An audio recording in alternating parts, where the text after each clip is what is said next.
చూడండి ఇగో రొట్టె, జొన్న రొట్టె అంటే బియ్యము, జొన్నలు, మళ్ళా సద్దలు, అన్నీ రాగులు అన్నీ కలిపిన రొట్టెలు. సరేనమ్మా, ఇవి అయితే చూడుర్రి, మంచిగా వేడి వేడి రొట్టెని చేసుకొని ఇగో ఇట్లా చుంచుకోవాలి. ఇక ఇట్లా చుంచుకొని ఎంత వీలైతే అంత చిన్నగా చుంచుకొని ఇంట్లో బెల్లం ముద్ద, ఇంత బెల్లం ముద్ద, ఎన్ని రొట్టెలైనా చేసుకోవచ్చు బిడ్డ, ఎంత బెల్లమైనా వేసుకోవచ్చు మన టేస్ట్కి తగ్గట్టు.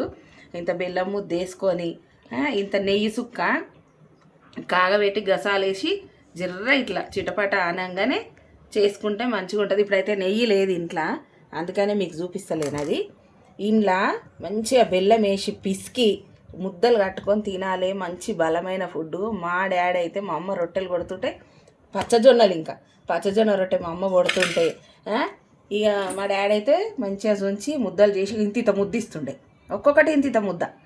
ఎంత మంచిగా అనిపించేది వేడివేడి రొట్టె, చాలా టేస్ట్ ఉంటుంది. అది బలమైంది కూడా, మీరు పిల్లలకు చేసి పెట్టు, స్నాక్స్ లాగా ఇష్టంగా తింటారు. ఇప్పుడైతే నేను అది చేసేది చూపిస్తున్నా. రొట్టె అయితే నేను చూంచిన, ఇక మా మన్మరాలు విసుకుతుంది బిడ్డ, రొట్టెలు అవుతున్నాయి ఆడ, నేను రొట్టెలకు అడిగిపోతా, ఆమె విసికి చూపిస్తుంది మీకు ముద్ద. చూడురమ్మా, ఇగో ఒక్క రొట్టెకు ఇగో ఇంత ముద్ద అయితే వేస్తున్నా. ఇప్పుడు మళ్ళీ నేను ఇంకా వేడిగా చేస్తున్నాగా చేసుకుంటాము. ఇగో ఇది ఇట్లా వేయాలి, వేసి బాగా విసుకాలి వేడి మీద ఇట్లా, ఇట్లా బాగా విసుకాలి. నా మన్మరాలకి ఇస్తున్నా బిడ్డ, నేత రొట్టె వేయాలడా, పొయ్యి మీద ఉంది రొట్టె. సో బాగా విసుకు, ఎంత వీలైతే అంత విసుకాలి.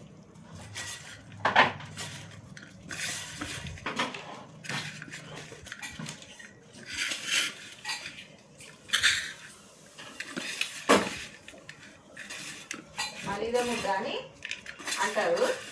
నేను బతుకమ్మ పండుగ కంపల్సరీ చేస్తానకి. అయితే ఎక్కట అంటే నువ్వు బాగా చేస్తావు రాజమంది, ఎట్లా చేస్తారు అని అడిగింది. అడిగితే ఒకసారి చెప్పిన, ఏమని అక్క ఇక ఇట్లా చేసుకోవాలి అంటే, ఇక దసరా పండుగ మనం బతుకమ్మలు ఆడేటప్పుడు కంపల్సరీ ఆంటీ కూడా చేసుకొచ్చింది ఒక 2-3 సంవత్సరాల నుంచి. ఎందుకంటే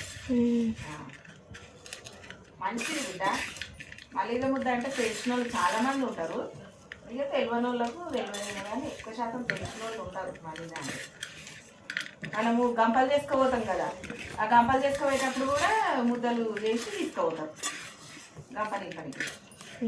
చాలా బలమైంది కదా,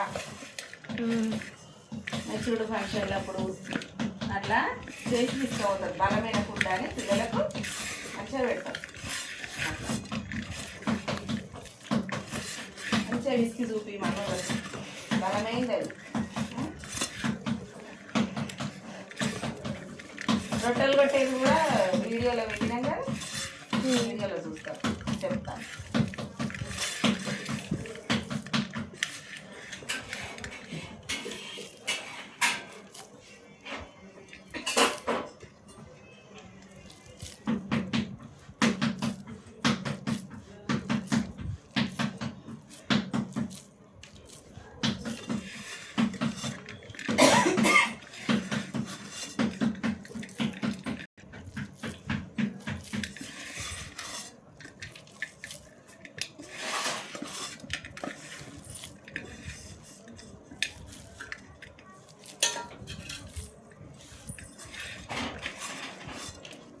రొట్టె కూడా మన కాల్చుట్లోనే టేస్ట్ అవుతుంది తెలుసా, మంచి గాలి, మంచి గాలితో పొడి ఉంటుంది మంచిగా.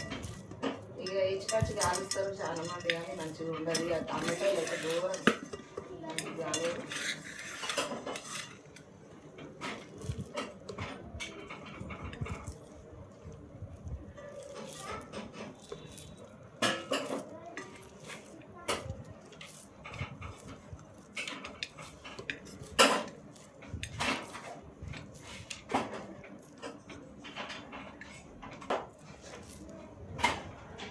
మా డాడీ దూరంకి వెళ్ళి తెస్తుండే, షాద్నగర్కి వెళ్ళి తెస్తుండే. మా అమ్మ మా డాడీ ఇద్దరు పోయి జొన్నలు 3 పల్లాలు 2 పల్లాల జొన్నలు వేసుకోదురు. పల్లా అంటే 100 కిలోలకు పల్లా అవుతుంది. అట్లా 100 కిలోలు 200 కిలోలు 300 కిలోల జొన్నలు వేసుకొచ్చి మంచిగా పట్టించుకొని మంచిగా చేతురు. ఇక మా అమ్మ చేస్తూ ఉంటే మా డాడీ మంచిగా ముద్దలు కట్టించేది. చూసిరా బిడ్డ, ఇగ్గో ఇట్లాంటి ముద్ద చేసుకొని తింటే ఎంత బలం ఉంటుంది, మంచి మంచి బలం వస్తుందమ్మా. పిల్లలు తినరు కదా, స్వీట్ అంటే ఇష్టపడతారు కాబట్టి ఇట్లా చెయ్యిరి. నెయ్యి మన గసాలు కొంచెం గసాలు వేసి జర్ర చిటపట అనగానే నెయ్యి ఇలా పోసేసుకోవాలి. పోసి మంచిగా విసికి పెట్టాలి. ఇష్టంగా తింటారు పిల్లలు, బలం కూడా. సరేనా బిడ్డ, ఇట్లా వేసుకొని తినుండ్రి. సరేనా అమ్మ, బాయ్ అమ్మ మరి.